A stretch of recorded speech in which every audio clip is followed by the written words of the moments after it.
What if Nelson Mandela never went to prison? For 27 years, he was locked away, separated from his family, his people, and his nation. Yet behind those bars, he became the most powerful symbol of freedom the world had ever seen. But what if that never happened?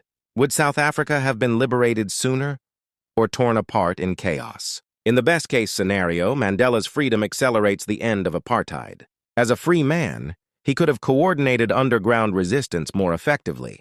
His voice, his speeches, his presence among the people would strengthen morale inside South Africa, while his leadership abroad would rally international allies even faster. The world had already begun to notice apartheid's cruelty. With Nelson Mandela leading openly, sanctions and boycotts might have come sooner. The South African economy, built on racial division, could have collapsed under pressure earlier than the late 80s. And imagine this. Mandela not imprisoned but negotiating with the government in the 70s. Democracy would have arrived a full decade earlier. With Nelson Mandela becoming the first black president of South Africa, not in 1994 but in 1985, this would have spared an entire generation from oppression. Less bloodshed, less pain. In this timeline, Mandela leads a new nation based on his vision. Black, white, Indian, and coloreds living side by side. The Rainbow Nation. But history is rarely that simple. There's a darker possibility.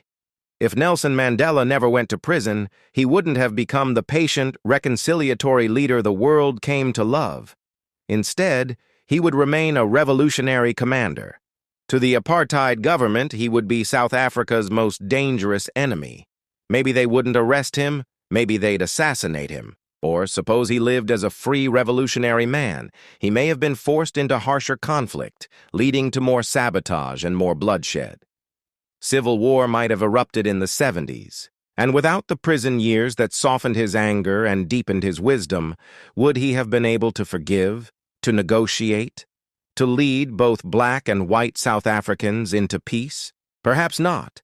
Perhaps instead of a peaceful transition, South Africa could have burned in a violent revolution. In this timeline, Mandela is remembered not as a father of the nation, but as a fallen fighter in a bloody war. So what if Nelson Mandela never went to prison?